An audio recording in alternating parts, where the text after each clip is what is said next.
This is episode 13 of the Faithful Fanatic podcast. We are joined by two very special guests, two of the best out there right now, Grant Cohn and Joe Shasky, the Butcher Boy from 95.7 The Game. Just a little personal background. These are two guys who have been instrumental figures in my development in this profession. Grant, our boss over at Sports Illustrated, Marco's boss, my boss at Sports Illustrated, the head honcho, and Joe Shasky. We go back quite some time, many, many years. Our grandpas were plumbers together at the San Francisco International Airport, had their season tickets together at Candlestick Section 20. So both of you, thank you both so much for being on with us today. We appreciate it. Mario and Luigi, huh? That's tight. Yeah, it really is. I got to say, Nick, I've from seeing you as a young little boy with your grandfather. Your grandfather's one of my favorite people in the whole wide world. I used to call my grandpa sitting next to his grandfather basically the two old guys in the Muppets that were constantly critiquing the 49ers from the top of the rafters. They were diehard 49er fans. Your grandfather's one of my favorite people in the world. You know I love your family, and I'm really proud of the work you've been doing. Right on. I appreciate that. So we're going to open up. The 49ers are coming off their convincing victory against the Rams. Do you guys feel they found their identity based on the performance from last Sunday? Grant, get in there. Let's hear you. I want to hear what you got to say. I'm going to say no. I mean, they found it for that game, but Mostert's out now. They got to find it again. Like when Mostert was out the last time, they lost it. McKinnon was the starter, and he can't handle more than 10, 11, 12 carries. And it seemed like Shanahan would get away from the run game as soon as anything bad happened. So, I mean, they know what it is, but that game plan they had against the Rams where they run it a bunch with Raheem Mostert and then supplement that with some end arounds and jet sweeps, that's not going to get it done against the Patriots. They're going to have to do something else. So it's a week-to-week proposition. When you lose Mostert, they have to kind of reinvent themselves now. Yeah, that's a great point on Mostert. Mostert's, I think, one of the most underrated players in the league. If he was a 23-year-old player, we'd be looking at him totally different. Because he's 28, we're like diminishing him. He's a running back. He's not a quarterback. I don't have to stick with him forever. Like we're talking about a running back here. Priest Holmes, Jamal That's Lewis. what I was going to say. There's so many guys that have developed late in life at a running back position. Terrell Davis comes to mind. Why couldn't Raheem Mostert be one of those guys? Like, he is a home run hitter. I know we talk about Christian McCaffrey a certain way. He's a superstar. He's unbelievable. Raheem does a lot of the same things that Christian McCaffrey does. Absolutely. And the one element is home run hitting from any level on the field. And very few guys can do that. He gives them a level of speed you just can't keep up with. I don't think the 49ers know what their strength is right now because they don't really have one. And I think it changes, like Grant said, week to week, opponent to opponent. Who the hell is healthy? How's Jimmy Garoppolo's psyche? Does Kyle like him on a particular drive or not? Like, there are so many things that have gone into this pie. I don't think they have any idea what their main ingredients really are. Yeah. That's a good point. I think that they know what their identity is. Their best chance of winning football games is when they control the time of possession battle.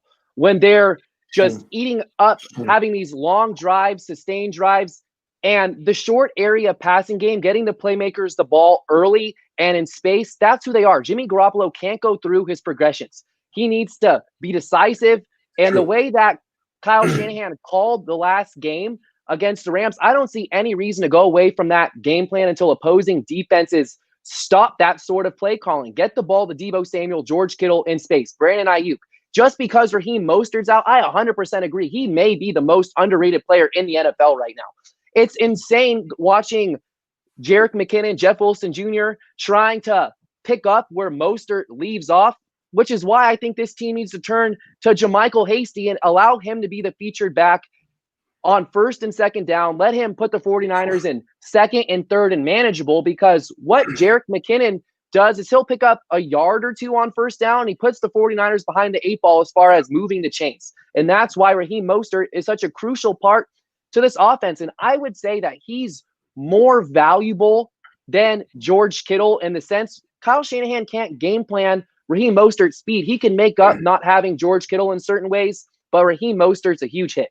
Yeah, not having on the field. I was going to say, one of the things about Jimmy Garoppolo that people just can't see it with their eyes. I don't care what the advanced metrics are telling me about his passer rating and yards attempt. How many times does he throw the ball down the field on third down and connect and actually move the sticks? Very few. Okay, I don't know what the numbers are. I just know that my eyes are telling me he struggles in 3rd and 8 situations or longer. Like, that's just not who he is. He's not going to throw a deep out. He's not going to throw the post. I don't think that he has time in the pocket as well. It's not just all on him. And I also think his head coach doesn't have a lot of faith in him, to be totally honest with you. The number one thing that they did against the Rams was get rid of the ball quickly, which makes sense against Aaron Donald and given how crappy they played against the Miami Dolphins as far as the offensive line goes. But, like, if we're being totally honest, they know what the shortcomings are of Jimmy Garoppolo. Decision-making and throwing the ball down the field. Those are it. How many passes has he completed in a 49er uniform outside the numbers? How many times has he stood in shotgun and surveyed, who do I want to go to? It's a very clearly defined read, and I think that is by design because the head coach wants him to just throw to the guy who he has schemed up and open. So this isn't all on Jimmy G. I also put some of this on Kyle Shanahan and his unwillingness to be flexible.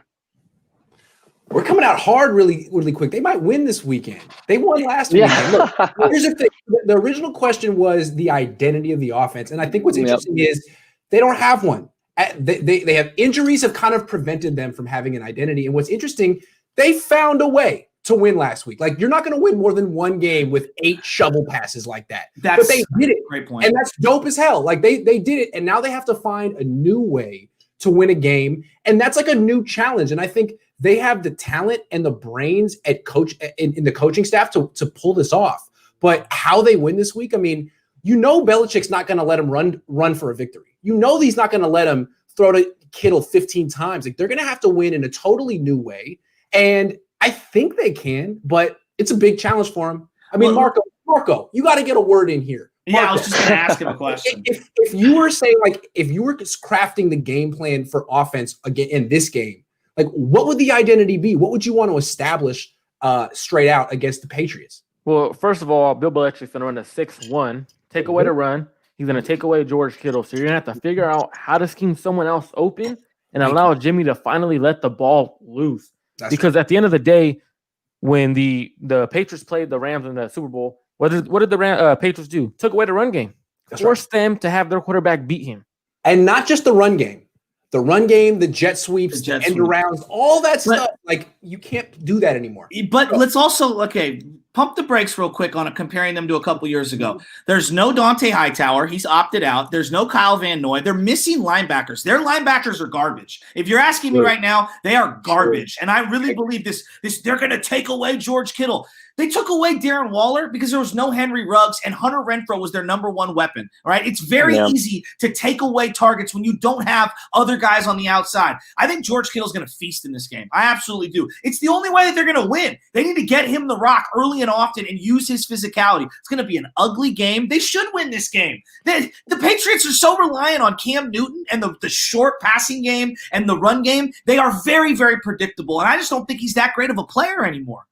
I definitely disagree with Joe, and I love Joe. But if they force the ball to George Kittle in this game, I think they'll lose. I think Bill Belichick's waiting for it. He's going to have 8 different ways to take George. You don't disregard Kittle. You give him 5-6 catches, but if you try to give him 13 targets, you're asking for trouble. I think what you got to do in this game is spread the ball around, because what they're going to do is, like, you can't stop the run, but if you put 6 guys on the line, you make it tough.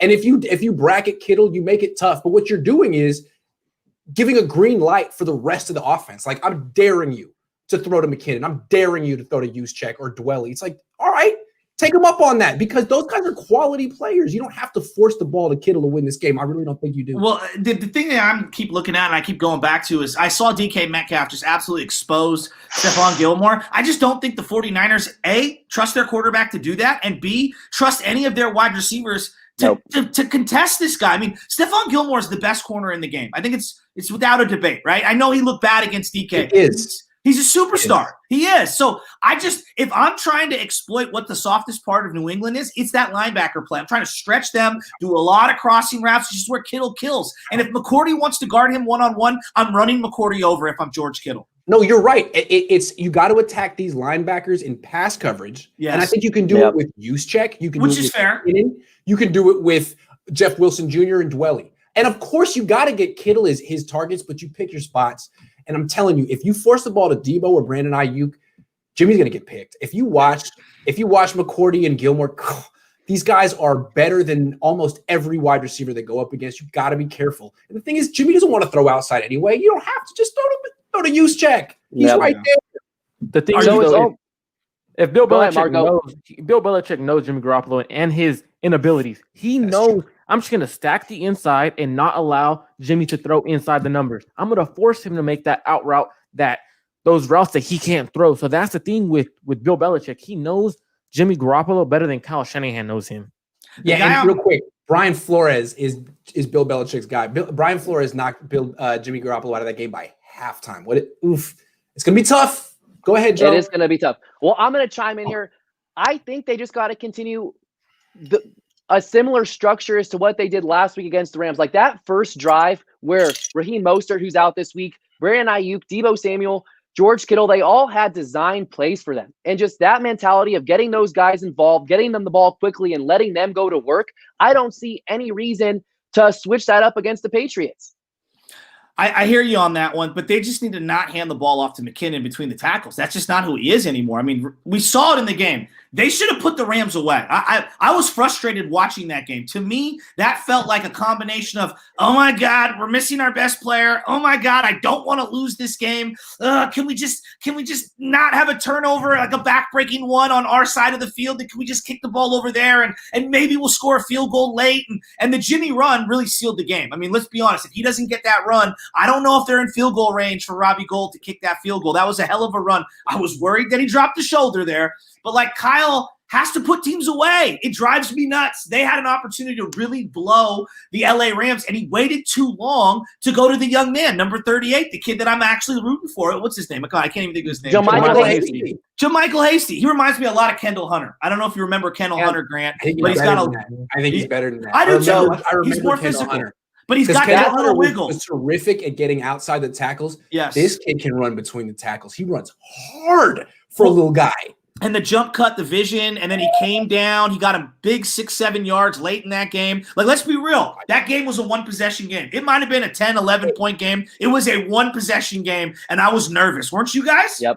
I think if Kyle Shanahan waited any longer to pull McKinnon in favor of Hasty, who knows how that game, because going to Hasty and allowing him to pick up chunk yardage on first down saved the 49ers in this game. Because once Raheem Mostert went out, Jerick McKinnon's not picking up. He has an impressive yards per carry average because he broke off a couple big runs on like third and forever.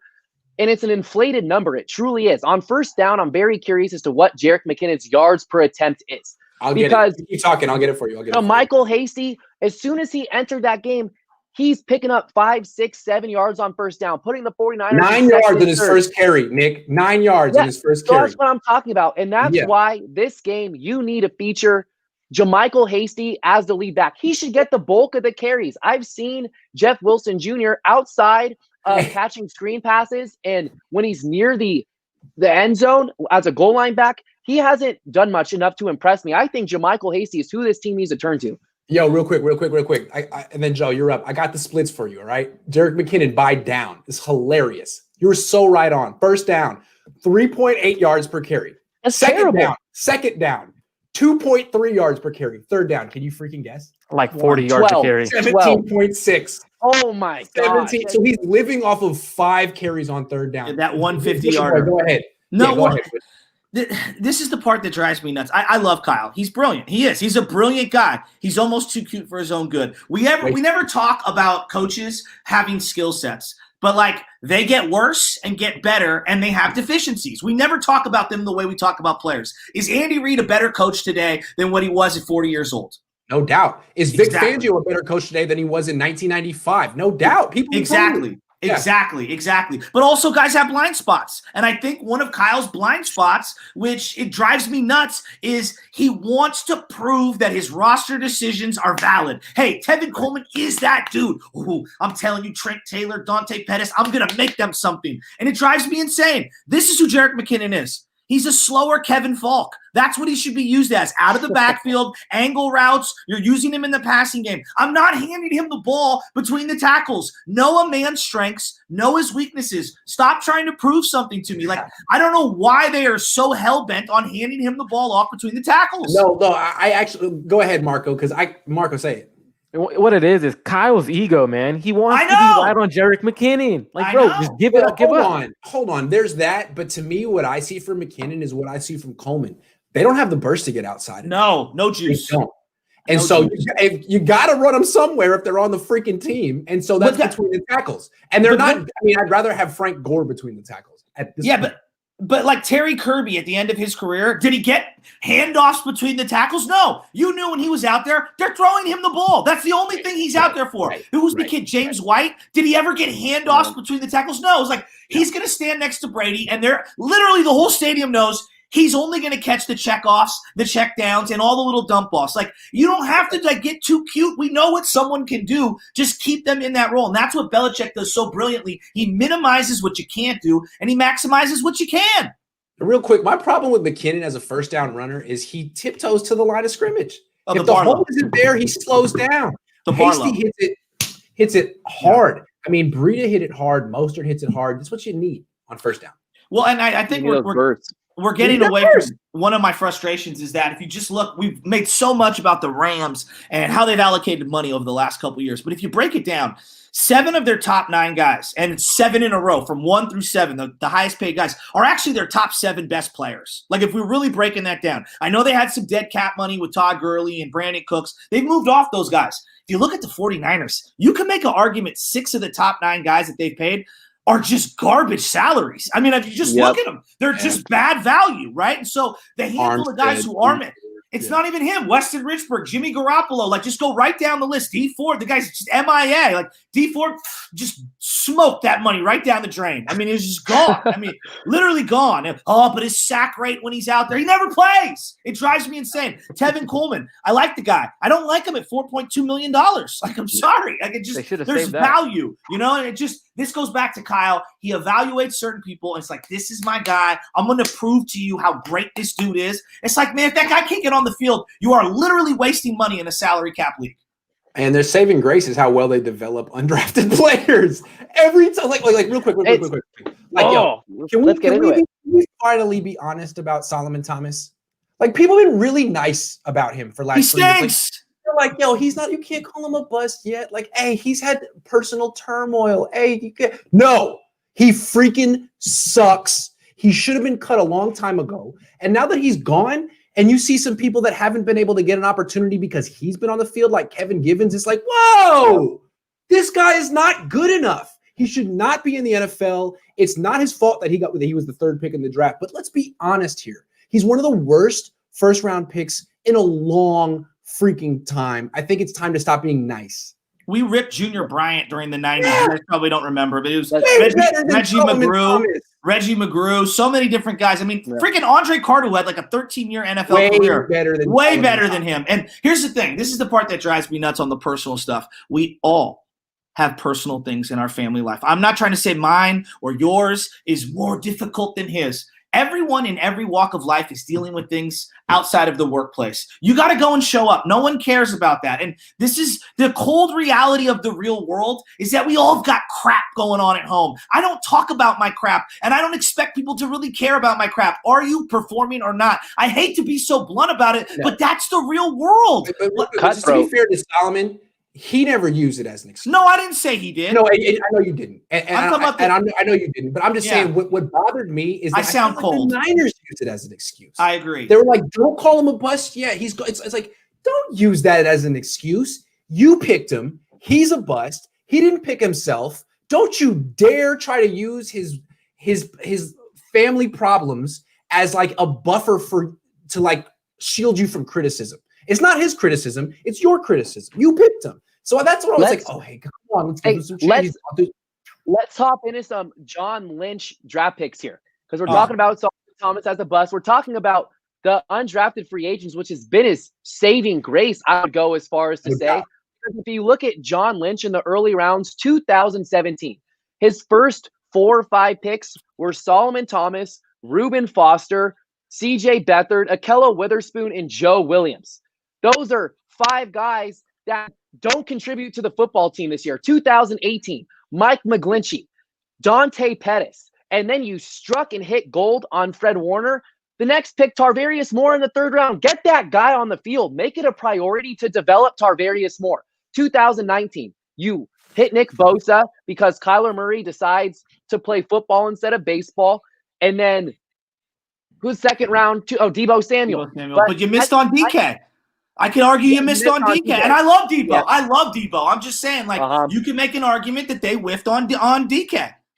And even with Javon Kinlaw this year. Let's talk about that real quick. If DK Metcalf were on this team, he'd be doing nothing. And why is that, Butcher Boy? Because they've got Russell Wilson, who's one of the baddest dudes on the planet. This team has Jimmy Garoppolo. I know. He can't throw the ball past the line of scrimmage. Well, and they're not afraid to unleash the man. Real quick. Wide receivers have to play running back on the 49ers. Yeah. Let's go back to 2017. One of the frustrating things, it's not just that they whiffed on the linebacker Reuben Foster. Then they doubled down and overpaid in free agency. So it's a double whammy. You wasted that. Oh my God, the incredible trade you made with the Chicago Bears where you fleeced them. Well, you burned that chip that you brought in for Reuben Foster. And then you overcompensated to try to correct that move and overpaid for Quan Alexander. I mean, let's just call it what it is. They've overpaid for this guy. Dre Greenlaw's been a better football player than him, and it's better value. I'm not paying my inside or outside linebacker $16 million a year if he ain't rushing the quarterback. I'm sorry. It's just it's a terrible amount of money being spent. This is something that just popped into my mind today. So Fred Warner's in year 3. His contract's going to expire at the end of next season. Mm-hmm. Do you pay Fred Warner $13, $14 million? Like Bobby Wagner type money, CJ Mosley type money as an inside linebacker? Yes. He's earned it, man. He's their best player by far. He's their heart and soul. Where would they be without him? If this defense did not have him in the middle of the field, he willed them on. I think he's better than Navarro Bowman ever was. I agree. He's bigger. And I love Bowman. Me too. But Bowman played on stacked teams. Bowman was 3 inches shorter than him. Bowman couldn't cover like him. No. I'm sorry.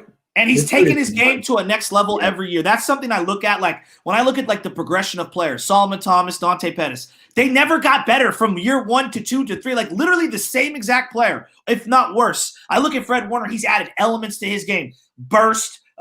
He's obviously the guy's way bigger now than he was in his first year. He's clearly more of a vocal leader. Like he's elevated his game. I think he's much more vocal than Patrick Willis ever was out on the field. No question. He's a very different player. He's a perfect prototype, modern 2020, play in coverage, but also stuff the run and also go sideline to sideline. And here's the other thing. They're blitzing him more now. He's one of their best blitzers. I think he's a legitimate defensive player of the year candidate. Thank you. I think he legitimately is. I mean, it's early. It's 6 games in. But he's the best player on the top 5 defense. That puts him in the conversation. And they're a crap defense, if we're being totally honest with you. Like, they've got Swiss cheese holes everywhere. If we're being real. The pass rush is nothing. Honestly, they have no pass rush. They have a decent run defense. They got decent corners all of a sudden. But Robert Saleh has to manufacture everything they do on 3rd down. And a lot of what he does is blitzing Warner or pretending to blitz Warner. It's like leveraging that threat. It's what he's doing really well. Well, and it sounds like we're like dumping on the Niners. The irony is I look around the NFC and I'm like, dude, if they get into the playoffs, they'll knock the Bears off in a heartbeat. Like they will. Can they not beat the NFC? That's what I'm saying. You scared of the Saints? Are you scared of the Saints? I'm not. I think Tampa's tough to Seattle. I agree. I agree. And you have like Green Bay? Soft. Like again, just go around the NFC. No, but it's true. Like I go around the NFC and I'm saying to myself, dude, like if they did not have 2 comebacks back-to-back weeks down 14 points, the Bears would be sitting here with a record below 500, you know? And again, Nick Foles is really like, oh, Nick Foles in the playoffs. Give me a break. I just don't believe it. The one thing I'll say about the Niners is they're the team that no one wants to face in the playoffs.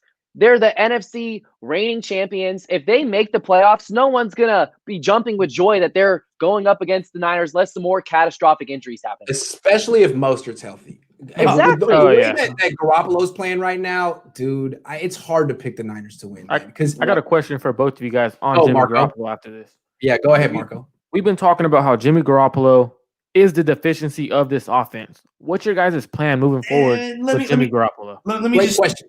I don't think he's the deficiency. I think the center position and the interior offensive line has clearly been a weakness that they have failed to address properly. They misassessed Weston Richburg, who was never good with the New York Giants. They gave him a ton of money, and they've been trying to fill that void with backups, and it drives me nuts. If you're going to have a shorter statured quarterback, you better have some beef in the middle of that O-line when you're going up against Aaron Donald every year. No, but it's a legit question. How do you rehabilitate Jimmy Garoppolo because he's playing way below the level he was playing at last season?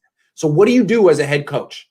That's Kyle Shanahan's number one job right now. His number one job isn't to like create the next gadget play. It's to resuscitate Jimmy Garoppolo and get him playing like he did. So what do you do? That's a great question. I don't think you have to resuscitate him. I think it's week to week. I got to do what I got to do to win games because winning kind of builds momentum and can build its own confidence from within there. Like it's not going to all of a sudden magically click and now Jimmy's great because he was great last year toward the end of the year. Then the Minnesota game happened and then it was like lockdown. Like his brain was just like stuck. The Hendricks play where he just sat down and I don't even know what Jimmy was looking at. I almost can't unsee that entire sequence. And neither can the head coach, Kyle Shanahan. Yep. No, seriously. So, since that game, has Kyle and Jimmy's relationship been the same? No. And that's the problem. This is what I'll say about Garoppolo. So he had the flashy stat line from a statistical standpoint against the Rams. We all saw how that game was called. He was throwing the ball behind the line of scrimmage more than he was throwing it more than 10 yards. He completed 50% of his throws beyond the line of scrimmage. It was 234 of the 280 yards were yak yards, basically. It's unbelievable. So is he going to be this team's quarterback in 2021? This is where I stand, that he's auditioning right now with this gauntlet that's coming up. He's auditioning because he can't rely on the defense like he could last year. That defense was just as much a reason for the team's success as his stellar play down that stretch where he led the team to a victory against New Orleans, the week 17 against the Seahawks. Right now, he's auditioning because he doesn't have that defense to fall back on. If he could lead this team through the playoffs, through the success, that's why they're going to be a playoff team because of Jimmy Garoppolo's play. But if he lays an egg and does not look good and we see more Miami Dolphins Garoppolo and Arizona Cardinals Garoppolo, this team needs to look to move on at the quarterback position. Well, here's where I have it. People think I'm like anti-Jimmy. They do. They think I'm like completely anti-Jimmy. I'm not. I'm from the Bill Walsh school of thought.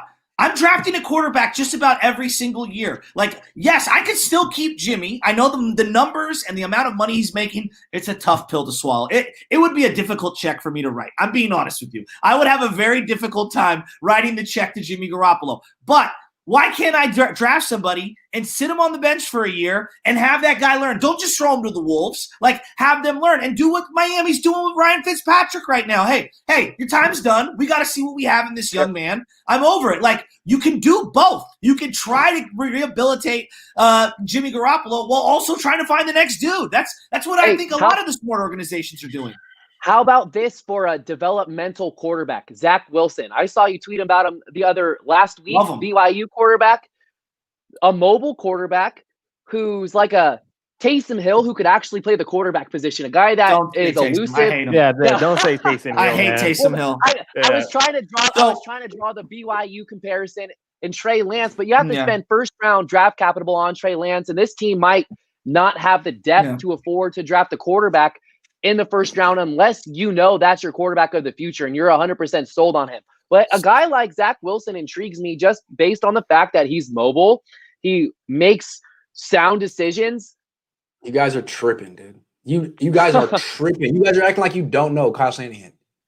Dude, if they move off Jimmy, you know who they're getting. And I'm going to lose my mind. I'm going to lose my mind. You know who they're getting. Stop pretending like you don't know Kyle Shanahan. Grant, let's have a philosophical conversation because I think you guys are all obviously well-rounded football fans. You're watching what college and the NFL are giving you, right?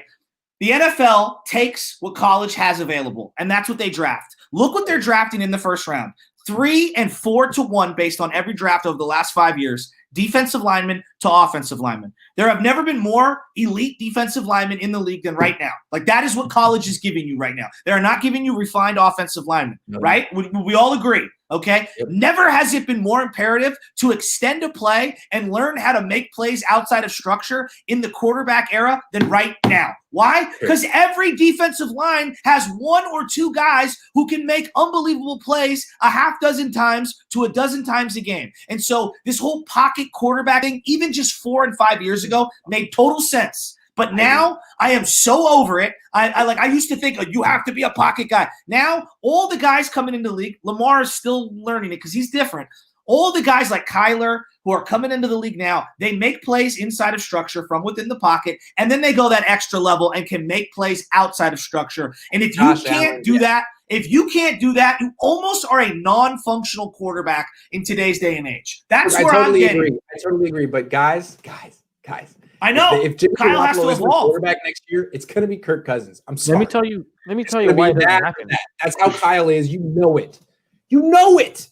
Do you Tell think me I'm Kyle? wrong. Do you guys think Kyle? Do you guys think Kyle will ever evolve his thinking specifically because they have two guys in the division who are literally doing it right in front of him, and one guy, Patrick Mahomes, who beat them in the Super Bowl while he was standing on the sidelines with that same exact style? No. Kyle Shanahan is not going to just – no, absolutely. That dude thinks he's right about everything. He's never been wrong. You don't think it's Boy, has he ever been wrong? No. No, he's never been wrong. But maybe this year – period. Marco. Kirk Cousins cannot be had. One, they have no draft capital to trade for him. Yeah. And even if the Vikings are smart, okay, if they release him, they lose too much dead cap. The dead cap. They trade him. I saw that number. Cap. Was the number 40 million? Yeah, 48 million. Imagine eating that. That's wild. If they release him, it's 41 million. If they trade him pre June 1st, it's a 20 million dead cap. After they trade him before the deadline, it's like 5 though. Yeah. They trade him next week. So here's the problem with a lot of these things, right? And this is where I talk on air to morons all day, and it drives me completely nuts. When you say this out loud, it's like whenever you hear this guy's an ace of the pitching staff. Not every team has an ace. Just because you're paid like a franchise quarterback does not mean you're one of the elites. There's 6 or 7 of those guys. It's Mahomes, it's Kyler, it's Russell Wilson, it's Aaron Rodgers. Now I think it is Josh Allen. I think he has stepped into that particular. But again, he's still got to do it a couple of years in a row. You got to see a guy do it for a consistent amount of time. But there's certain guys, again, 5 or 6 guys. Jimmy is closer to Ryan Fitzpatrick than he'll ever be to Russell Wilson. That's just the reality. And you know what? The majority of the league. What's that? Ryan Fitzpatrick is better than Jimmy right now. I do think he is. I agree with it. But do you get what I'm saying? Do you get what I'm saying, though, Grant? But when you say that out loud, people lose their mind. I'm like, no, Tannehill's a better quarterback than Jimmy. Ryan Tannehill's playing great football. Coaching matters. Hey, catch this. So this is what I've been thinking about going into this year. I'd say for certain there was probably only 5 or 6 quarterbacks that I would for sure take over Jimmy Garoppolo. That was just going into this year because I did not feel like we truly knew what his ceiling was. Like the way that he was playing towards the end of last season, he looked like a quarterback that could potentially be a top 8 to 10 quarterback. Through 6 games of this season, I think we've already seen peak Jimmy Garoppolo. Like last year, what we saw from Jimmy Garoppolo as good as it will ever get. Do you guys agree with that? Or do you think he has brighter days ahead of him? Like his ceiling is higher than what we saw from him last year. Real quick, I think the scary thing from Shanahan's perspective is if he goes back to New England. If he goes back to New England and plays for Bill Belichick, I think he could be a baller. Because, yeah, he's a one-read quarterback, but they seem to get that first read open real consistently in New England. And I don't think he's a great fit for the Niners. I don't think Kyle Shanahan likes coaching him. But there's a reason that Kyle Shanahan seems to be kind of stuck in limbo because I think he knows the minute he moves off Jimmy, he goes back to New England and could win Super Bowls. So you got to be careful there. So there's a Brandon Belt effect here. Oh, my God, if we get rid of him, he might hit 30 this year. Like, do you get what I'm saying? Like, that's part of the fact fear. That the greatest coach of all time likes him, it gives you pause. Because that doesn't mean he likes him now. That doesn't mean he likes him now. You know, things change. There's that girl you date in high school, and then, years later, you're like, thank God I didn't end up marrying her. You're dating Cam Newton right now. I know. But look. Like, he squint real hard. You're like, that's what I want. No, I know. The guy he can't throw. Period. He's inaccurate. Period. He's inaccurate as hell, man. I'm sorry. They don't want to throw the ball in New England. Listening to Bill Belichick talk about Jimmy Garoppolo this week, he sounded like he missed that kid so bad. So bad. He also buttered up George Kittle, so who knows with Belichick? True. He's a savant. The thing about Jimmy Garoppolo that I think people fall victim of is we attach team success and metrics as the number one defining skill for a guy. Well, he's a winner. What is, and this is the part that drives me nuts, you go around the league at the guys who have longevity, there's a defining thing that they do, a skill that they have. Big Ben, size, toughness, can throw a great deep ball, right? He extends plays. Like, that's what Big Ben does. Russell Wilson, I mean, come on, pick a skill. Obviously, Mahomes, all these guys have defining skills. What's the defining trait that Jimmy hangs his hat on when push comes to shove? I think it's his – no. Hold on. I'm asking seriously.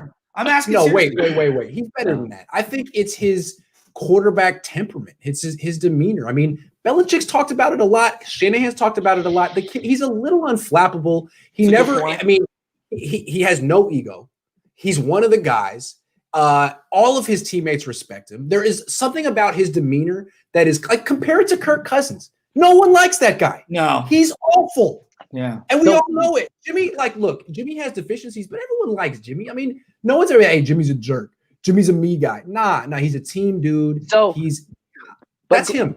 Grant, this is something that I said this past Friday. Just because he's popular in the locker room and he's well liked does not mean that he's a true leader. And I think I wouldn't say he's a leader. He's not a leader. Okay, and I think if you're a franchise quarterback, if you play the quarterback position, you need to be a leader. You need to be able to rally your troops. He's too even keel. He never gets too high. He never gets too low. And I do think that's a little bit of a problem. He needs to be able to rally his troops and motivate. Brady does. You're losing. Brady getting wide receivers being like, you're not playing well enough. And I love that about him. Yeah. And whether or not you like that or not, I admire the passion and demanding more from your teammates. And I would like to see that from Jimmy Garoppolo. He, in my opinion, goes in a shell when things are not going his way, but when everything's going accordingly, he's Mr. Feels great, baby. But here's the problem with that. You got to build up equity. You can't be rah-rah tough guy when you don't have a lot of pelts on the wall. And to be honest with you, Jimmy doesn't have a lot of pelts on the wall. Look, some guys have eye-popping talent, and people just follow them because they're that damn good. Michael Vick, Kyler Murray, they just come on the scene, and oh my God, guys are gravitated toward them. When he got yanked out of that game, okay, and whether he was hurt or not, his kind of nonchalant acceptance on the sideline was just, I could not unsee it. I'm like, what?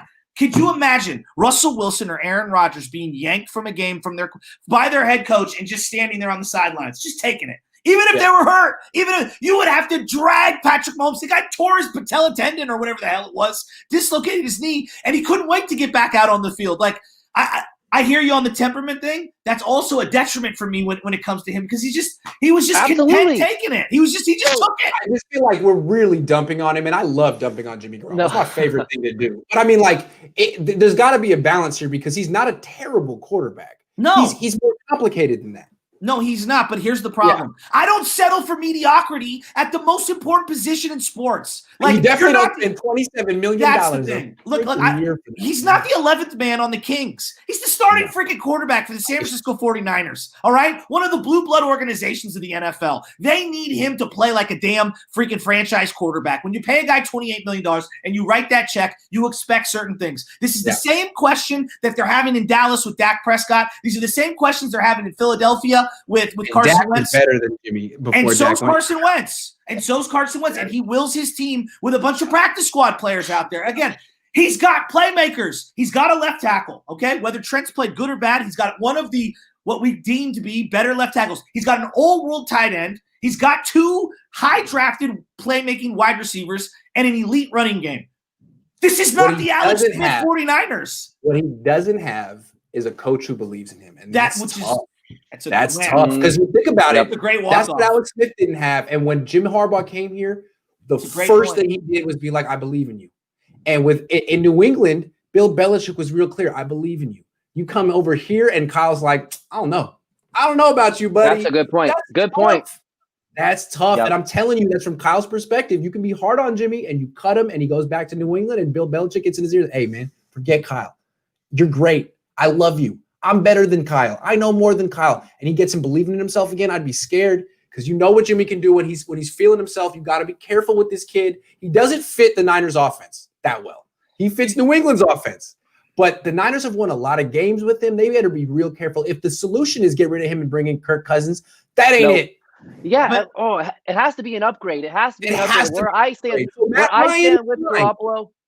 Well, Ryan, you get Matt Ryan, okay. He's getting up there in age. And with Garoppolo, when he's on, he's probably the best quarterback I've seen in my lifetime. I've been around since 95. Yeah. I was too young for Steve Young. I barely remember Jeff Garcia. I've seen Ken Dorsey, Tim Rattay, Cody Pickett, JT O'Sullivan, Alex Smith, Sean Hill, Colin Kaepernick. I think Garoppolo is the best quarterback. Brian Hoyer. This is probably the best quarterback this team has had since Jeff Garcia, for sure, since Steve Young, at least. So I like Garoppolo's upside when he's on. Just the consistency is a bit of a turnoff as far as claiming him a franchise quarterback. The hard part here that people are going to just have to come to grips with is that he had an opportunity to win a Super Bowl last year. And I think that's the hardest part for fans to grip. If they don't get to the Super Bowl and are in the position that they're in, let's say for whatever reason, last year they go 9-7. They skate into the playoffs somehow, just hypothetical. They win one game. Everyone's like, man, this is great. But they got so damn close. It was almost like the negative effect happened. It was like, well, we should have won that. We had Patrick Mahomes beat. We had one of the best defenses we've ever had. Like, what are we doing? Hell yeah, bring Tom Brady in here. Bring the local boy back. And it wasn't just that simple. But I almost feel like them getting as far as they did actually was a disservice to Jimmy Garoppolo and how we're viewing him. They crushed Jimmy. They crushed Jimmy. He had a good regular season. He had a bad game against the Vikings. They took the ball out of his hands against the Packers and embarrassed him. And then when he lost the Super Bowl, it was partially Jimmy's fault, maybe majority Jimmy's fault. But they didn't protect him at all, man. They let him take 100% of the blame. They flirted with Tom Brady. They flirted with Tom Brady. It was so clear internally that they blamed Jimmy. And I don't see how you come back from that, man. It's just really hard when the entire organization says, hey, blame Jimmy. And here's the part. I know you guys, I want to hear all your opinion on this. For the Super Bowl, it ain't Jimmy. There's a pie chart of culpability, and there's slices for Robert Saleh. There's a slice for Quan Alexander dropping an interception. Richard Sherman. Oh, I'm getting to Kyle. Yeah. There's a giant nation's pie slice. He doesn't hand the ball up to Raheem Mostert until 10 minutes to go in the second quarter. George Kittle, the best player on the planet, doesn't touch the rock on the final 4 plays of the season. When I watched Tom Brady go up against Kansas City and Tony Romo and everyone in Kansas City was like, the ball's going to Gronk. We don't really care. We don't care what you think. It's going to him these next 3 plays. And what did he do? He made those plays. Like, as frustrated as I am that he didn't connect with Emmanuel Sanders, it was deeper than that. It was bigger than that. And it's just the hard part is he has to bear the brunt of those sins. And it's not his fault. Agree. And the thing about Kyle this week, he said something that was really interesting. They asked him what he loves about coaching. He said, I really like the players and stuff and the human element, but my favorite thing is X's and O's. And it's like you got 5 eligibles. It's like, dude, do you understand you just called yourself a coordinator? Your problem right now is that you have crushed Jimmy Garoppolo. And what you need to do is build him back up. Your job is now psychological. And you've told everyone like, it's an all right part of the job. But what I like is the X's and O's. All right, then just delegate yourself to coordinator and get a grown-up in who can build this quarterback's ego back up, because as long as you keep undercutting it, you're not going anywhere. You need your quarterback to think he's hot stuff. Otherwise, you suck. If you look at the 3 elements for sustainability in the NFL, if you want to win over a long period of time, ownership has to be stable, the head coach and the quarterback have to have synergy. Okay, Mike Tomlin had none of those things. Right, Mike Tomlin. Think about what Pittsburgh's had. Mike Tomlin, obviously Bill Cowher before him. They all believe in Big Ben, even if Big Ben can be a knucklehead at times. Big Ben's a baller. He is a baller. He's one of the all-time greats. I mean, he's just played in the wrong era. You know what I mean? And then you look at Drew Brees, Sean Payton. I know the Bensons, they've had some issues, but they've been pretty damn stable the last 10 years. Obviously, we know what's going on in New England. We know about Green Bay. They've been pretty stable for the most part at those 3 positions. Obviously, we know what's going on in Seattle. That's where I'm looking at Kyle. I'm like, Kyle, do you realize what the secret sauce is? The secret sauce is putting your arms around your quarterback, even if he is a little flawed here and there. Yeah. Drew Brees played better football in his 30s than he did in his 20s. No one's saying his obituary has to be written at 29. That's what Harbaugh did for Smith. It was so simple for Harbaugh. It's like everyone's beaten down on Alex Smith. That's not working. Instead of coming in and telling the one talented quarterback you have on your roster you're no good, why don't you just tell him he's good and see what happens? Give it a shot. It might That's a good work. point. He might believe you. He might play better. It works. And Kyle he likes to keep it real. You know what I'm saying? It's like, honestly, hey, who watched the Chappelle show? Kyle Shanahan is when I keep it real. goes wrong. He's when keeping it real goes wrong. It's like, you didn't need to say that to Jimmy, man. Just let Jimmy think he's good. Can you please let Jimmy think he's good? How does it help your team for Jimmy to think that he's as weak as you think he is? Don't say it. That's the one thing. Himself. Shanahan's very critical of Jimmy, and it looks like with all other players, he gives so much leeway towards and has a different sort of tolerance built up towards mediocre play at other positions outside of the quarterback. Like, look at Mike McGlinchey and Trent Williams, the two leaders on this team. Yeah. The two guys who get it the hardest from Shanahan are Jimmy and Dante, and I don't know why. Jimmy and Dante. Those guys.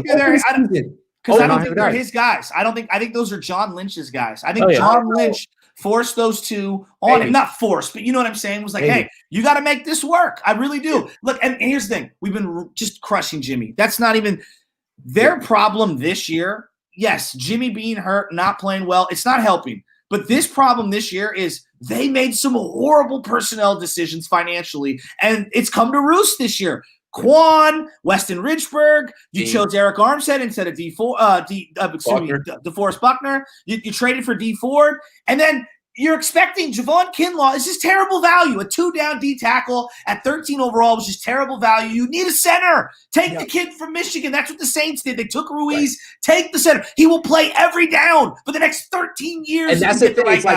It's like a supply and demand thing. If you can get a good offensive lineman, get him, because you ain't going to find one in the second and third round. Think of the lemon. Think of the lemon they squeezed on someone like Joe Staley. Okay, and Joe had ups and downs. They squeezed the lemon on that 22nd pick overall for 15 years. Yeah. That's why I think Trent Williams is not having that great of a season. He's not the all-pro left tackle that everybody thought we were getting, but PFF suggests otherwise, that he's the fourth-ranked offensive lineman. The one thing, hey, whatever they say, I believe him. Whatever they say. Why Aaron Donald's also the third best D tackle by PFF ratings. I'm like, who are the two in front of him? Exactly. Fred Warner, the linebacker position. I don't know. We had some PFF dork on the show, and I ripped him. I'm like, there are not two better players than Aaron Donald at the position. To Grant's point about the offensive line position, if you don't pay Trent Williams, where are you going to find a cornerstone left tackle from? Like, I almost feel like he's a priority for this team to resign, not because of the level of his play, but just the value at the position that he plays. They had drafted Tristan Wirfs. That's the thing. Cesar Ruiz, Tristan Wirfs, both dudes are ballers. They passed on both of them to take a defensive tackle who's not necessarily better than Kevin Givens, who was an undrafted free agent. You can get defensive tackles later in the draft. I'll never understand that. They're playing money ball. And here's the other thing. If we're being totally honest and we want to look like big – again, I still think they have a shot to get into the playoffs. I actually think they can win a couple games in the playoffs. I don't think the season's lost by any stretch. But if we're being real, I'm looking at this division and I'm saying clearly your wide nine and your Seattle defense does not fit the two guys you have to stop twice a year in this division. I'm telling you, a scheme change is coming. I like Robert Saleh. I do. I actually like Robert Saleh. I think he's shown more adaptability than I anticipated a couple of years ago. But it's not working. They need to have more speed and more edge rushers and more linebackers out on the field. Whatever they're doing right now does not fit the two people that they have to go up against, Kyler Murray and Russell Wilson. And I'm telling you, scheme change a-coming. To be fair, I got to bounce after this, but to be fair, Robert Saleh has so many injuries on his defense. I agree. He has to play Eric freaking Armstead at D-end. Like, the guy's 295 pounds. He can't contain anyone if he tried. But do you think the Seattle thing? I feel like but I gotta go. I gotta go, guys. All right, Grant. Sorry, I gotta bounce. Take care, dude. Love you, buddy. All right, Joe. We'll leave this last question up. Sorry about talking too much. You're good. If you want to drop a prediction, that's fine. If you don't, that's fine. What's your personal key to the game this Sunday, and how do you see the game unfolding?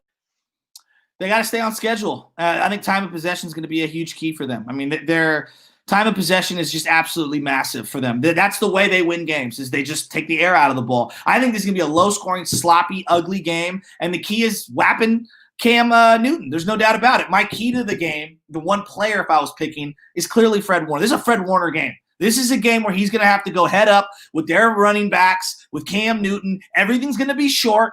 Everything's going to be controlled underneath type stuff. They're not going to take deep shots down the field. Their offensive line looks like you know what. And then defensively for New England, I think, again, you expose their linebackers. I make their linebackers cover. I'm staying away from Stephon Gilmore. I am not trusting my two young wide receivers in New England, in Foxborough, and we don't know what the weather's going to look like. I am riding George Kittle, and I'm riding JaMychal Hasty. I think they're going to win. Oh, yeah. I do. I think they're going to win. Now, Seattle next week? Seattle next week's going to be interesting. I need to know who's available. Yep. I think offensively, I want them to stick to the identity that I believe they found last week. Run the ball, even though Raheem Mostert's not out. The Patriots are not a good run defending team. Run that ball with JaMychal Hasty. Get the ball out to Deebo Samuel, Brandon Ayuk, George Kittle in space. And then defensively, dare Cam Newton, the quarterback, to beat you. Stack the box. Yes. They have the fourth best ground game in the NFL. Make Cam Newton, the passer, beat you with his weapons, who are Julian Edelman, N'Keal Harry, and Damiere Byrd, whoever the hell that is. I see the 49ers winning this game. Marco, what's your take before we wrap things up? I think they win. I think Joe hit everything on spot, and I think they beat the crap. Actually, I'm gonna say it. I think they beat the crap out of New England this weekend. Cam, if you want to beat Cam, make him be precision. He's not. He's more like a shotgun. He's not a high-powered rifle. Does that make sense? He's got wide dispersion. Yep. So they got to make Newton go through his reads, dare him to throw the ball. He leads the team in rushing yards and rushing touchdowns. He has like 225 rushing yards and 5 rushing touchdowns. So they got to contain Cam, the runner, not so much the quarterback. This concludes the 13th episode of the Faithful Fanatic Podcast. We had the guests of Butcher Boy, 95.7 The Game, Joe Shasky and Grant Cohn. Thank you both so much for being on. We appreciate your time. Love you, buddy. Marco, next time, baby, I'm ready. All right. Thank you guys for tuning in.